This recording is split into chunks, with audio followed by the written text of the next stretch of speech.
Well, hello everybody and welcome to Chef's Baking Blog. Today I'm going to make a brioche loaf. Now I've made brioche in different guises before. I've made brioche à tête, I've made brioche buns with hazelnuts on the top, and I've made a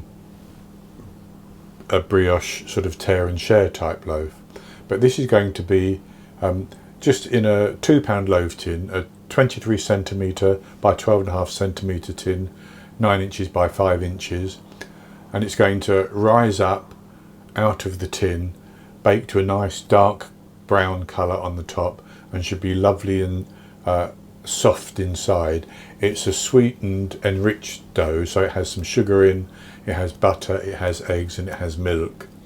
Now the process is quite long because having made the dough and let it proof for 1 hour, we then put it in the fridge and allow it to proof for a further 8 or 9 hours, or overnight basically, before we actually go on to shape the dough, put it in the tin and allow it to proof again and then bake it.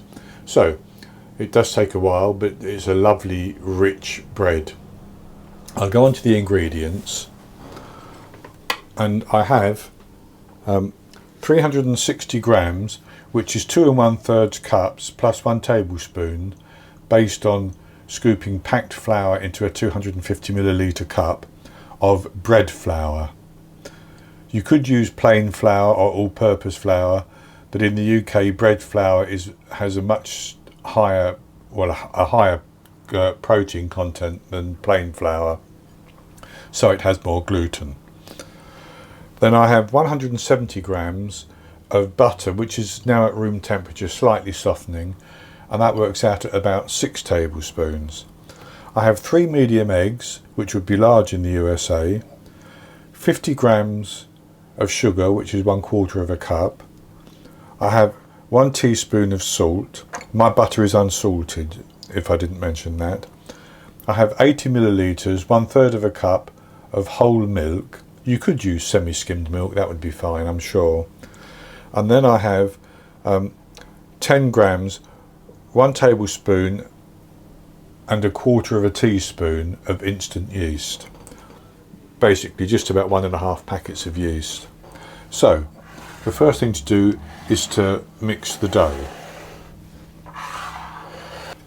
And so to mix the dough, I'm going to put the flour,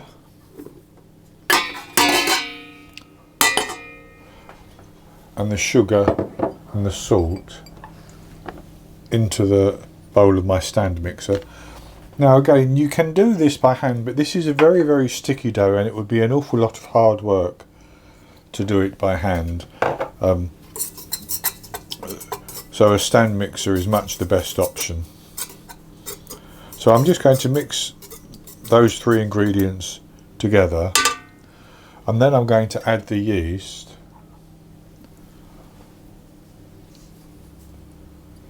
And mix that in as well.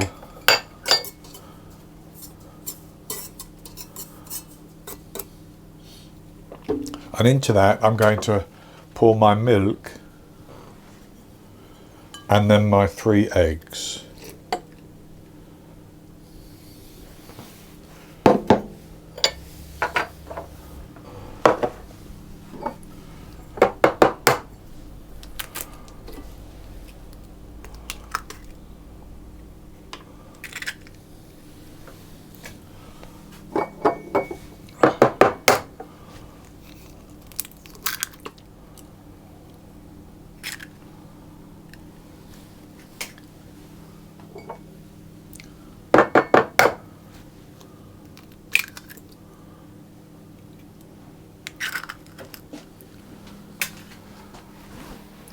And I'm going to mix these ingredients together on a fairly low speed until it all begins to come together around the dough hook.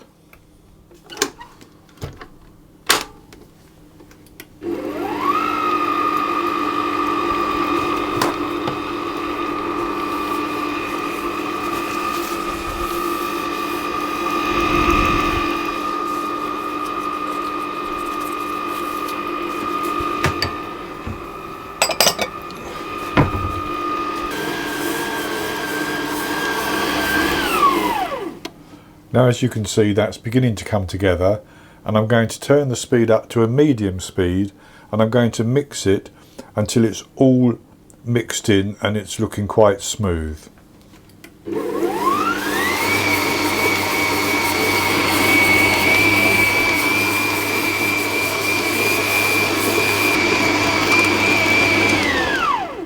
I've just stopped that just for a moment to mention that when I did the ingredients, I got the butter wrong.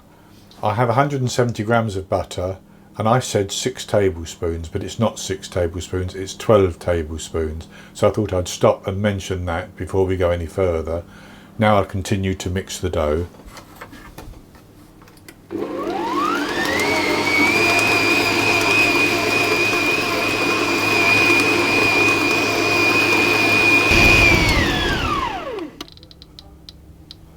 So that dough is now quite smooth and elastic. It's very, very sticky, of course. And what I'm going to do is I'm going to start to add my butter, and I'm going to add it about 1 tablespoon at a time. And I want to mix this each time until the butter is fully incorporated. If I need to scrape down the sides of the bowl because the dough is sticking to the bowl and to get the butter incorporated, I'll do that, but I will mix this each time until that butter is incorporated before I add the next piece, and I'll carry on doing it until I've used all 12 tablespoons.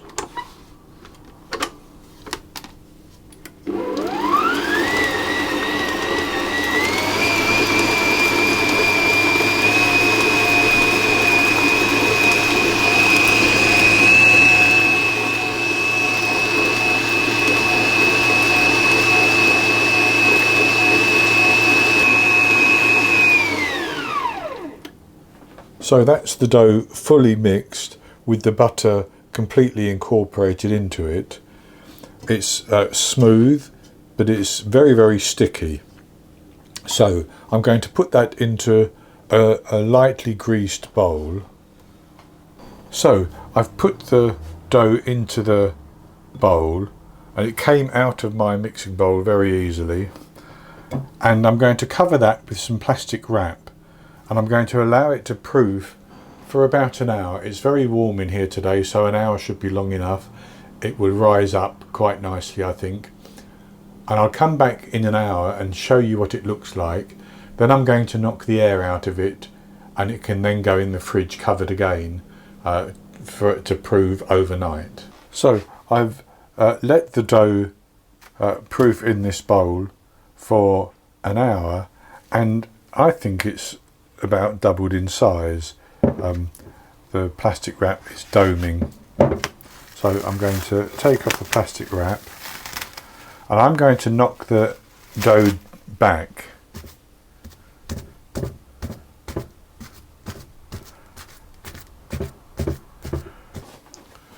So I've knocked some of the air out of that, and I'm going to cover it up again.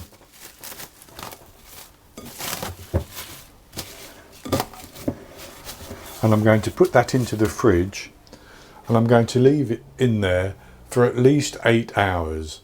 So I'll leave it overnight, and then I will come back in the morning, and we'll go on to shape the dough, put it into a loaf tin, and then allow it to proof again before we bake it. So my dough has been chilling in the fridge for over 8 hours now, and what I'm going to do is I'm going to press it down just a bit flatter, and I'm going to divide it into 8 pieces, and I put it onto a lightly floured surface, because as it warms up it will get sticky again. So if I divide this into 8 pieces, probably of about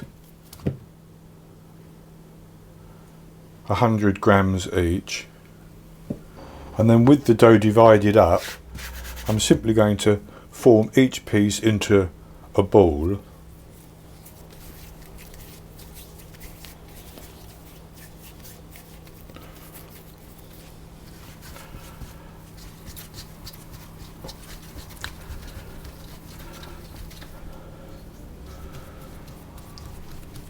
and place it in a lightly greased loaf tin.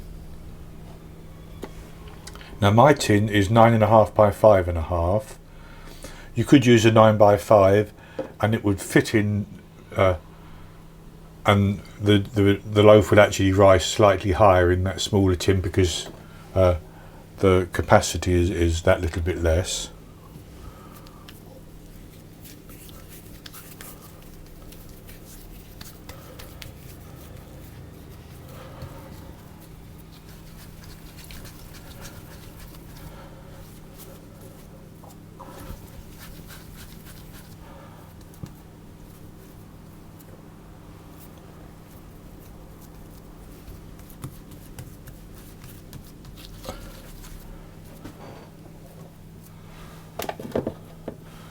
And you press them up against each other as you put them in, and then with each of the 8 balls in the loaf tin like that, I'm going to cover it with a piece of greased plastic wrap, and I'm going to allow those balls to rise again until they come up above the top of the loaf tin.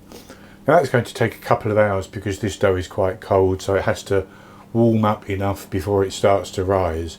But once they're coming up above the tin by about ½ an inch or so, I will preheat my oven to 190 Celsius, that's 170 Celsius with a fan, 375 Fahrenheit, and they'll be ready to go into the oven after we've brushed them with an egg wash. But I'll come back and show you them before we brush them and put them in the oven.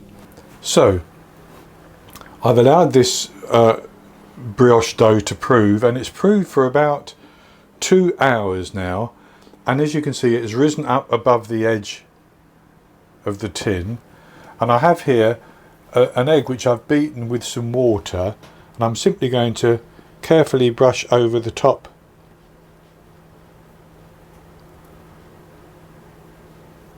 of the dough.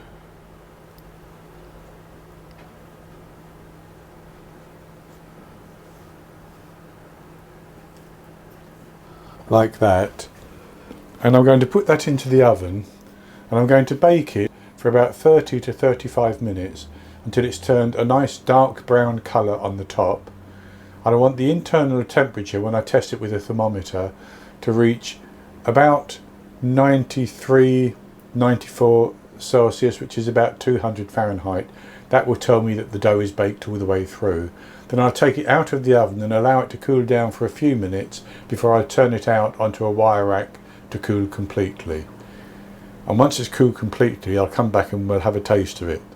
I baked my brioche loaf for 35 minutes. I tested the internal temperature and it was at 93 Celsius, about 200 Fahrenheit. It had got a nice dark brown colour on the top. So I took it out of the oven and left it for 5 minutes, and then I turned it out onto a wire rack and allowed it to cool completely. Now it's cooled down, I've sliced it, and this is what it looks like. So it baked up very well indeed, has a very nice crumb as you can see, and it's lovely and soft. So I'll just have a taste of this piece here.